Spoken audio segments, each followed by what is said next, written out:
नमो सिद्धाणं नमो आयर्याणं नमो वैश्यायणं नमो सर्वसागुणं। पंच परमेष्टि भगवान की उत्तम धर्म की। चलो अब आप लोग रहने दीजिए भैया।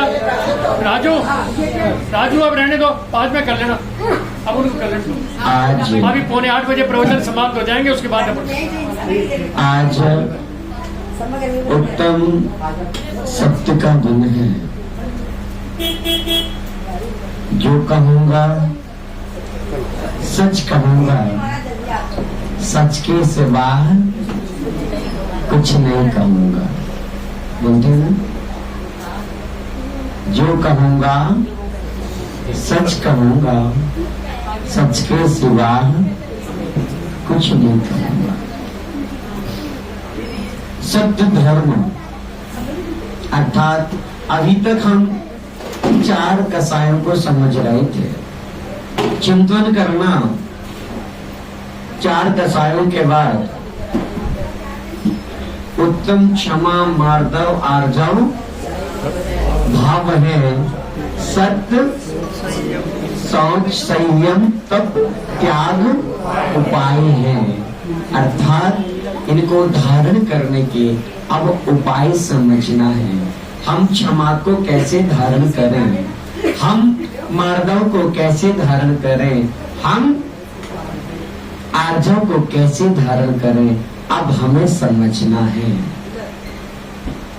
अभी हमने उत्तम क्षमा को समझा, क्षमा के बारे में समझा, आर्जव के बारे में समझा और मार्दव के बारे में समझा, शौच के बारे में समझा।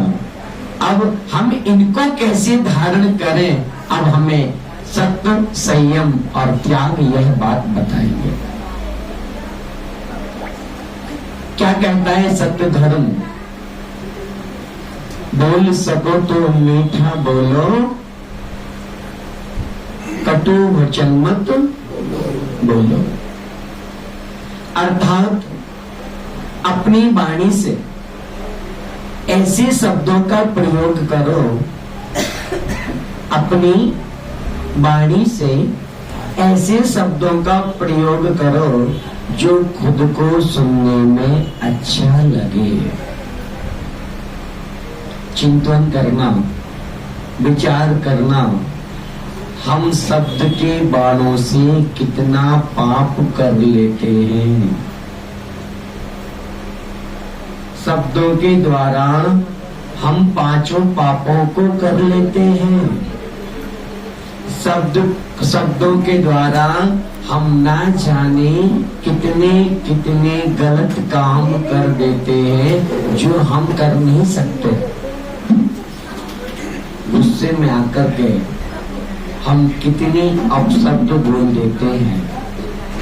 और जैन धर्म कहता है आश्रव मन वचन काय से होता है। मन से भी आश्रव होता है, वचन से भी आश्रव होता है और काय से भी आश्रव होता है। जरूरी नहीं है कि आप उस काम को करोगे तभी फल की प्राप्ति होगी। चिंतन करना, आज का एक एक शब्द इम्पोर्टेंट है। जरूरी नहीं है कि आप जो अपने इन हाथों से करोगे, शरीर के द्वारा करोगे तभी फल की प्राप्ति होगी। नहीं बंधुओं, यदि आपने मन में सोच लिया, आपने वचन से बोल दिया तो भी आपको फल की प्राप्ति होगी। चाहे अच्छे फल में ले लेना, चाहे बुरे फल में ले लेना। मैंने पहले दिन कहा था कर्म बड़े ईमानदार हैं, कर्म बड़े ईमानदार हैं। जितना जमा करते हो उसको ईमानदारी के साथ वो ब्याज नहीं देते। ये करंट अकाउंट है, ब्याज नहीं मिलता। ब्याज मिलता है क्या? ब्याज नहीं मिलते, करंट अकाउंट है, सेविंग अकाउंट नहीं है किया, नहीं ब्याज नहीं मिलेगा। अच्छा, हमें नहीं पता तो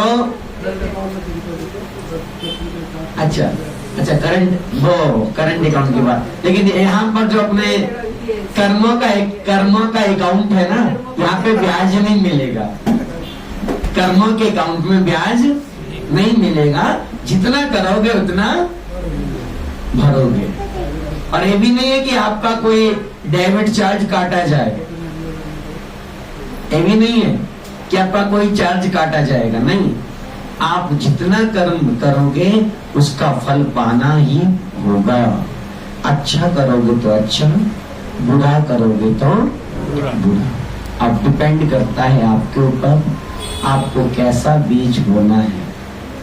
आम खाने हैं या सिर्फ बबूल ही चाहिए, कांटेदार वृक्ष चाहिए या फलदार वृक्ष चाहिए, यह आपके ऊपर है, आपको बीज बोना है। बंधुओं, आज का धर्म समझने का सिर्फ 2 ही लाइन में आप इस धर्म को समझ सकते हैं।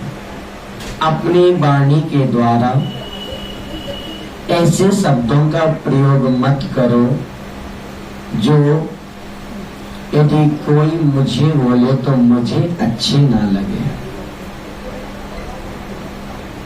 समझ गए? यदि कोई आपको वैसी लैंग्वेज में प्रयोग करे, आपको अच्छा लगे, तो आप दूसरों को वैसे शब्दों का प्रयोग करो। अन्यथा जो बोलने में आपको अच्छे लगे, जो सुनने में आपको अच्छे लगे, उसी लैंग्वेज का प्रयोग करो। सत्य धर्म में कहता है कि अपनी वाणी के द्वारा किसी जीवों का घात ना हो। सत्य धर्म में कहता है कि आपने जो वाणी बोली है उससे जीवों की हिंसा ना हो। सत्य धर्म में कहता है कि आप जो शब्दों का प्रयोग कर रहे हो इसके द्वारा किसी का दिल ना दुखे। ऐसे शब्दों का प्रयोग अपने जीवन में करो और ऐसे शब्दों का प्रयोग करो जो खुद की कानों को सुनने में अच्छे लगे। क्या बोला? जो खुद के कानों को सुनने में अच्छे लगे, ऐसे शब्दों का प्रयोग हमें करना चाहिए। कई लोग सोच रहे होंगे पंडित जी ना तो संस्कृत के दोहा बोलते हैं, ना कोई शास्त्रों का उदाहरण देते हैं, आते हैं प्रवचन देके निकल लेते हैं। बंधु, यह सिर्फ अभी इसलिए ताकि आपको उस लेवल तक लेके जाऊं। हमें ऐसे नहीं बोलना है कि हम यहाँ पर बोल रहे और पीछे वाले नींद ले रहे। तो बंधुओं, शब्द के हाथ पैर नहीं होते। कल मैंने कहा था अपने घर को मंदिर बनाना है। कल मैंने कहा था अपने घर को मंदिर बनाना है। क्यों बनाना है? क्योंकि मंदिर में तो हम 1 घंटे 2 घंटे 3 घंटे तक रहते हैं, लेकिन घर के अंदर 24 घंटे रहते हैं। तो घर के वातावरण को कैसा बनाना है आज हमें समझना है। एक चोर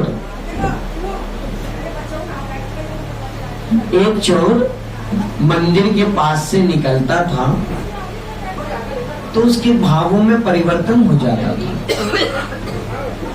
उसने अपने गुरु से पूछा, गुरुजी मैं सारे दिन लूटमाट करता हूँ, सब कुछ करता हूँ, लेकिन जैसे ही मंदिर के पास से निकलता हूँ पता नहीं उस जिन मंदिर में क्या चमत्कार है, उस मंदिर में क्या चमत्कार है कि मंदिर के आसपास मेरे भाव अच्छे रहते हैं। गुरुजी ने बहुत सटीक उत्तर दिया, वहां पर मंत्रों का उच्चारण होता है। वहां पर बीजाक्षरों का उच्चारण होता है। और शब्द साइंस भी कहता है, क्यों बच्चों, साइंस कहता है ना कि शब्द अमर है, शब्द इस भूमंडल में घूम रहे हैं, ऐसा कुछ कहता है ना हमारा साइंस। या मैं गलत कह रहा हूं? पूछ के बताना कल एक बार, अपने टीचर से पूछना कि जो मैं लैंग्वेज बोलता हूँ वो शब्द खत्म हो जाते हैं या इस भूमंडल में घूमते रहते हैं। साइंस ये बात कहता है ना।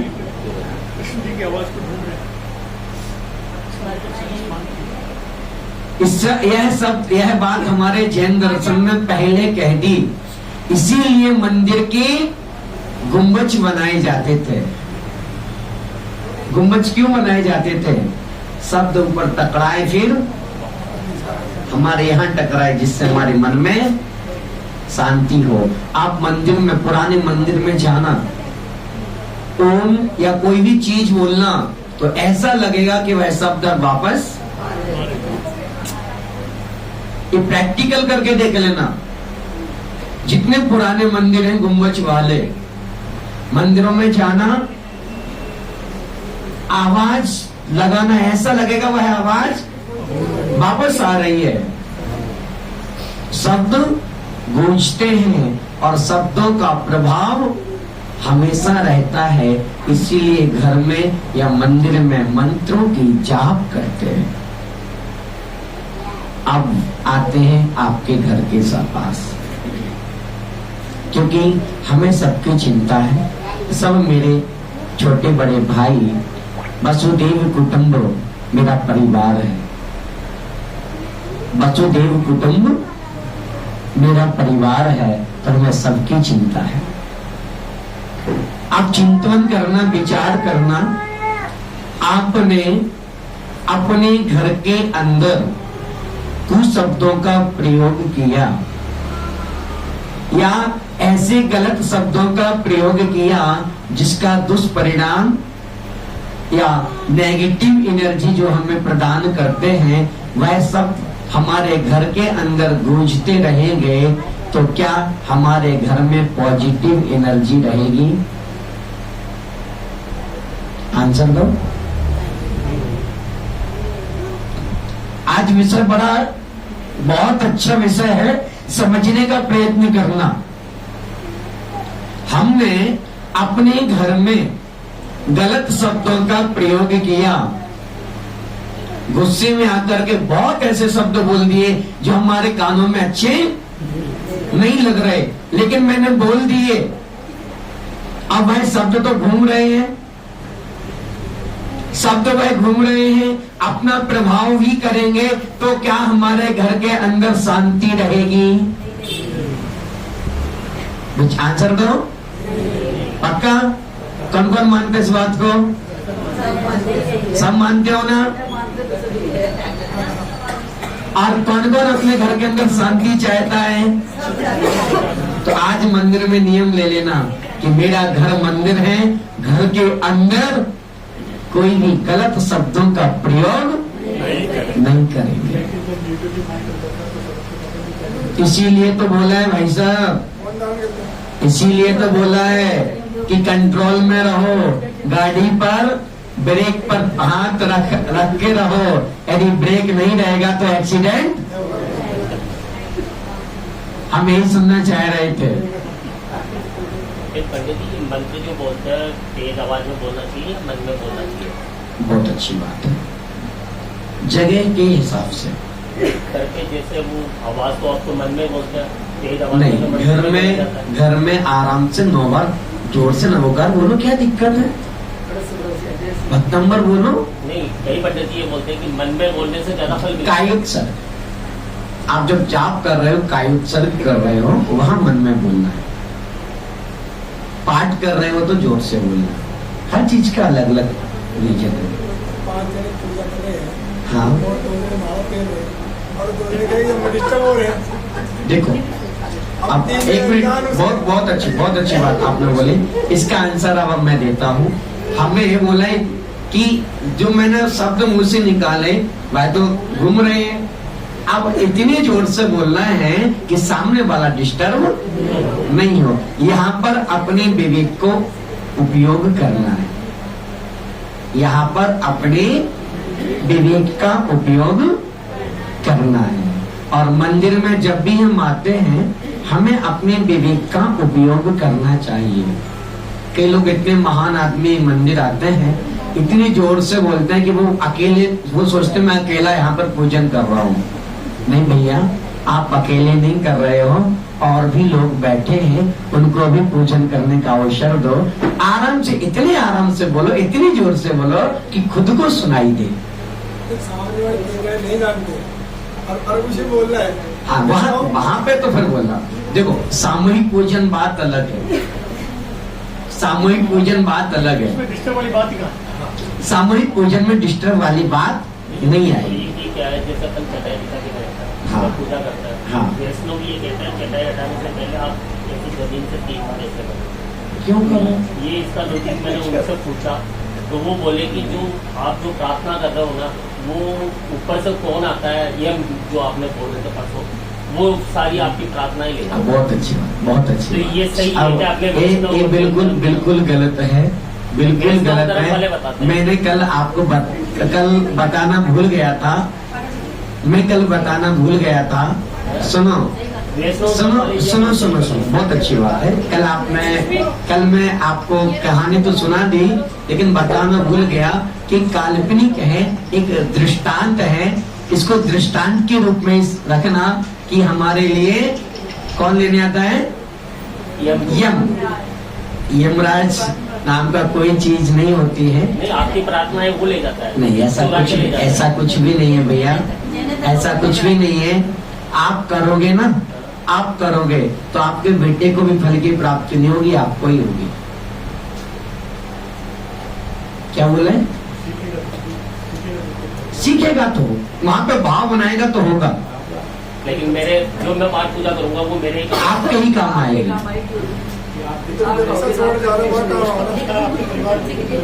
परिवार में फर्क तो पड़ेगा, लेकिन काम आपको आएगी। अब परिवार, सुनो एक मिनट, सुनो सुनो सुनो मेरी सुन लो। परिवार पे फर्क क्यों पड़ेगा? क्योंकि एक पुण्य आत्मा जीव के प्रभाव से बहुत सारा वातावरण मंगलमय हो जाता है। ये बात आप भी मानते हो? तो इसलिए फर्क पड़ेगा, लेकिन जो करेगा उसको मिलेगा। ये गलत जगह नहीं टिकाओ, सही जगह भी टिकाओ।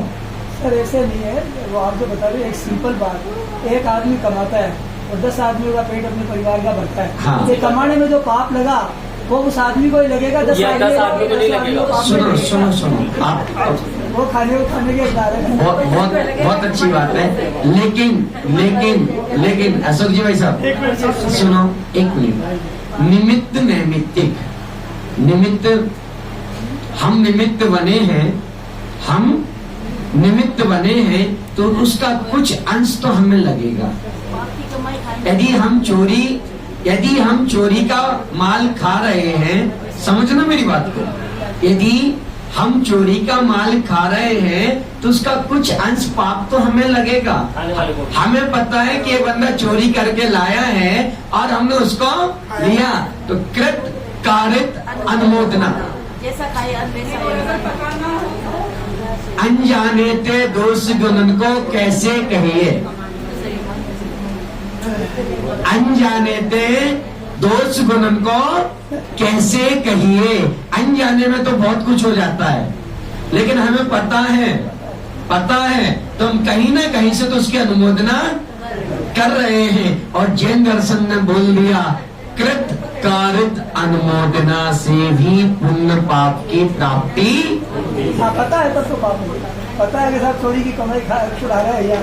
जैसा अन्न आएगा घर में वैसे खाएंगे। समझ गए मेरी बात को? बोले महावीर भगवान की सत्य की बात सुन लो। एक दिन हम टाइम दे देंगे आप लोगों को सारी चर्चा करने के लिए।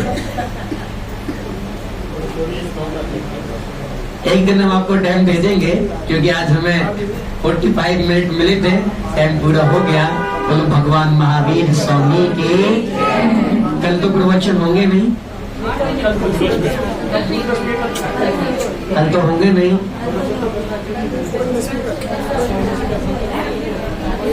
आप लोग आओगे तो हम आ जाएंगे। सुनो, सुनो, आप लोग आओगे तो हम आ जाएंगे, हमें कोई दिक्कत नहीं है, हमें कहीं से कहीं तक दिक्कत नहीं है। आप आओगे हम आ जाएंगे, लेकिन हम आए और मुझे कोई ना मिले वो अच्छी बात नहीं।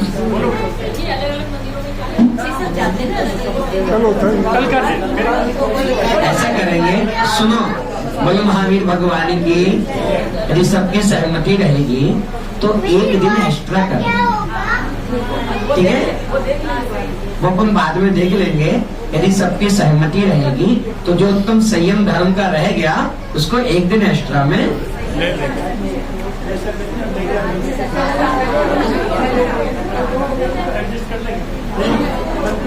नहीं। कल मैं पूजन में नहीं हूँ,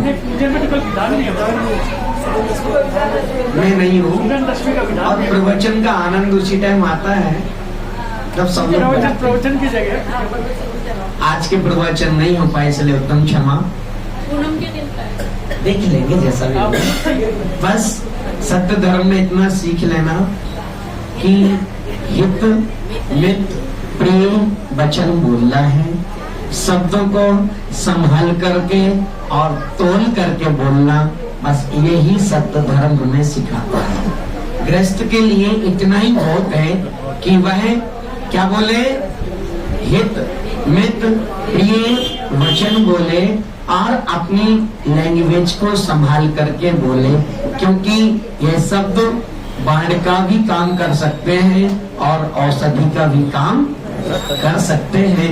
अब आपको अपने शब्दों को औषधि बनाना है या बाण बनाना है, यह आपके ऊपर निर्भर करता है, ठीक है? अलग है क्या?